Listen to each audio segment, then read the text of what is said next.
푸른새가 좋은 소식을 전하니 꽃이 만발한 봄 산에 온갖 꽃이 붉게 물들었다.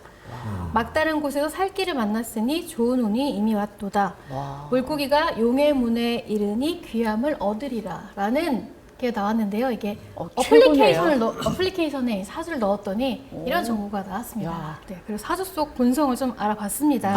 우리 조배승님은 물의 기운을 가지고 태어나셨습니다. 그 그래요? 중에서도 산줄기를 따라서 시원하게 흘러내리는 폭포나 샘물 같은 기운을 가지고 태어나셨는데요. 그래서 좀 닫혀있는 공간을 싫어하고 네. 자신의 길을 개척해가는 것을 좋아하는 면이 있다고 합니다. 맞는 것 같아요. 그쵸. 맞는 것 같으세요, 네, 벌써? 네. 5분도 안 지났는데. 네. 익산에서 서울로 네. 고등학교를 중학교부터 했나요? 고등학교죠.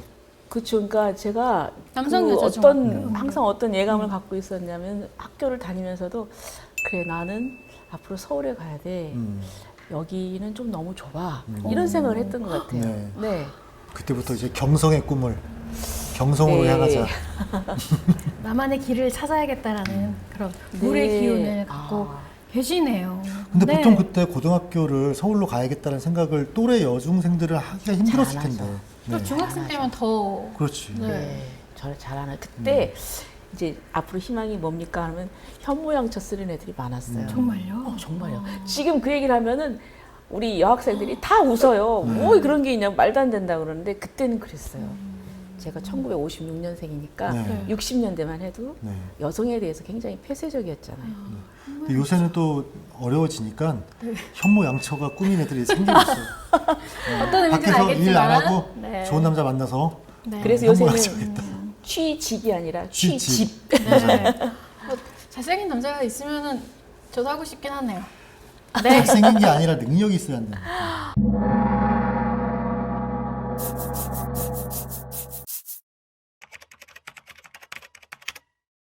원숭이띠세요? 네. 네. 원숭이띠와 올해가 푸른 용해잖아요. 용해 만나서 네. 특별한 기운이 도래한다고 합니다. 또 물의 힘이 올해가 푸른 용이 물을 머금고 있기 때문에 그러네요. 물의 힘이 강해지는 시기라서 어디서나 잘 섞여서 융화가 잘 되는 모습을 보인다고 하네요. 개축일주라는 일주를 갖고 계세요. 그또 뭐예요? 60갑자요. 60가지 그래? 중에 하나 개축일주인데요.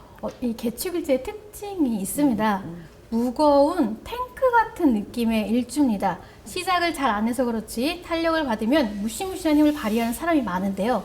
강한 인전 욕구를 가지고 있고 배짱, 용기, 추진력을 갖고 있는 사람이 많습니다. 한마디로 이 부드러움 안에 터프함을 갖춘 일주로 볼 수 있습니다. 어떠세요? 맞는 것 같기도 해요. 제가 한번 여쭤봤어요. 이렇게 나왔다 어떠시냐 했더니 맞아요. 네, 그 정치적인 맞으시다고. 어떤 지금까지의 어떤 이력과 행보가. 행보를 보시면 굉장히 탱크같이 움직이기는 쉽지 않잖아요. 이게 무거운 거라. 그런데 한번 움직이기 시작하면 저돌적으로 저돌적으로. 네. 그리고 또 주변 사람들의 조력을 받는 기운까지 갖고 있으세요. 그래서 목표를 정하고 묵묵히 자신의 힘을 발휘할 타이밍을 기다려서 크게 되는 사람이 많다고 합니다. 네. 주변에서 어떻게 우리 님을 많이들 도와주시나요? 예. 근데 이제 이런 것 같아요. 세상은 공짜가 없잖아요. 네. 저는 이제 기본적으로 좀 어려움에 처하고 제 도움이 필요하다 하는 사람은 제가 아끼지 않고 제가 돕거든요. 네. 그냥 이렇게 사람을 도우니까 또 거꾸로 그게 이제 제가 도움이 필요할 때 어디 하늘에서 뚝뚝 떨어지는 것 같아요. 근데 그게 가만히 생각해 보면 평소에 이렇게 좀 주위 사람들한테 어려운 그 입장에 있는 분들한테 제가 좀 다가가고 또 들어주고 도와주려고 노력했던 그런 게 아닌가 하는 생각이 들더라고요. 그러니까 타이밍을 기다릴 줄 아시는 네. 분이라는 것도 굉장히 특이한 것 같아요. 특이하다기보다는 힘들잖아요, 사람들이. 그쵸. 자기 타이밍을 언제 어떻게 잡고 뭘 해야 될지가 굉장히 그 판단이 서질 않는데. 근데 이게 때가 있는 것 같아요. 그러니까 항상 때를 기다려야죠. 때를 기다리셨나요, 이제까지? 네. 때를 기다리고. 네, 계속 네. 해보겠습니다. 그래서 이 개축일주가요, 절제와 안정성을 가지고 합리적이고 보수적인 가치를 준수하는 사람들이 많고요.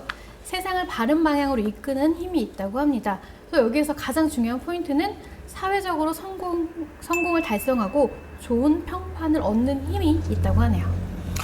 네. 그 합리적이고 보수적 가치 준수를 들어보니까 우리 조배숙님께서 항상 요즘 강조하고 계시는 법 관련된 네. 게 하나 있잖아요. 네. 그 이제 뭐였죠, 그게? 차별금지. 맞아요. 네. 네. 이 부분에 있어서는 굉장히 보수적인.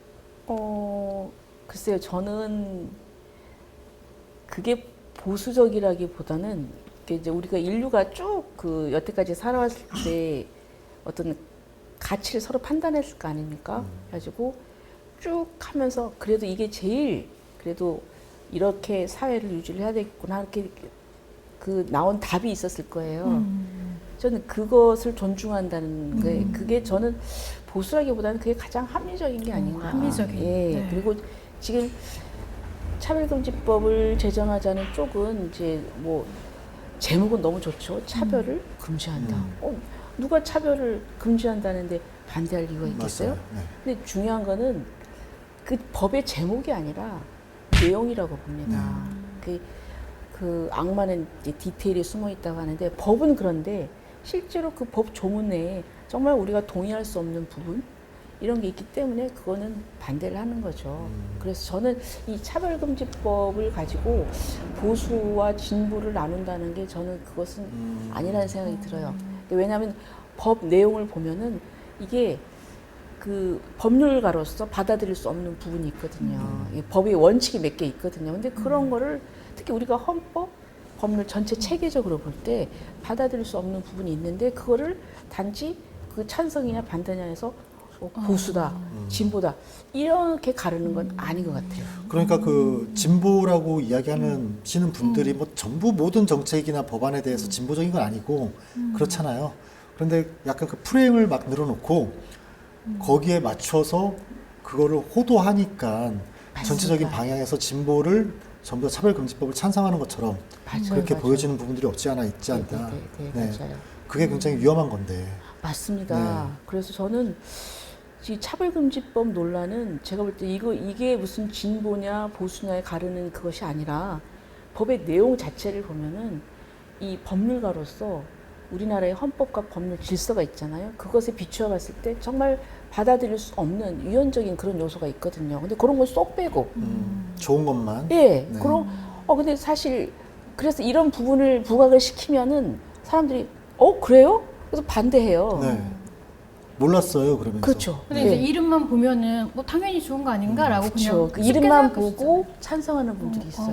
그 아까 말씀하셨던 것처럼 그 어떤 합리적 보수 가치를 굉장히 요즘 그 차별금지법으로 설파를 많이 하고 다니시니까 네. 아주 좋은 결과 있길 바라겠습니다. 또 계속하시죠. 네, 방금 말씀하시는데 제가 또 빠져들어가지고 또 개축일지가 올해 표현력과 창의력이 빛나는 좀 유려한 언변으로 자신의 뜻을 펼칠 수 있다고 합니다. 의견을 발표하고 자기 표현에 더욱 주력하는 한 해를 나가시면은 큰 성취를 이룰 수 있겠다고 하네요. 와, 좋은 말씀이네요. 네, 저희가 좋은 말만 해드리는 걸로 나쁜 말도 유명합니다. 있어요. 그런데 그건 다 뺐어요. 네, 그러니까 좋은 말을 가지고 잘 네. 활용하시면 좋지 않을까. 그리고 올해가 갑진년인데요. 네, 네. 이 갑진년의 진토의 긍정적인 작용으로 인해서 마음이 안정되고 시야가 넓어진다고 합니다. 네, 다양한 사람들과 어떤 상황에서 대화하더라도 대화를 이끌어갈 수 있는 다양한 지식을 갖고 있고요. 또 서로 나눈 지식을 통해서 함께 발전을 모색하는 면이 있어서 배울 점이 많은 사람이라고 평가된다고 합니다.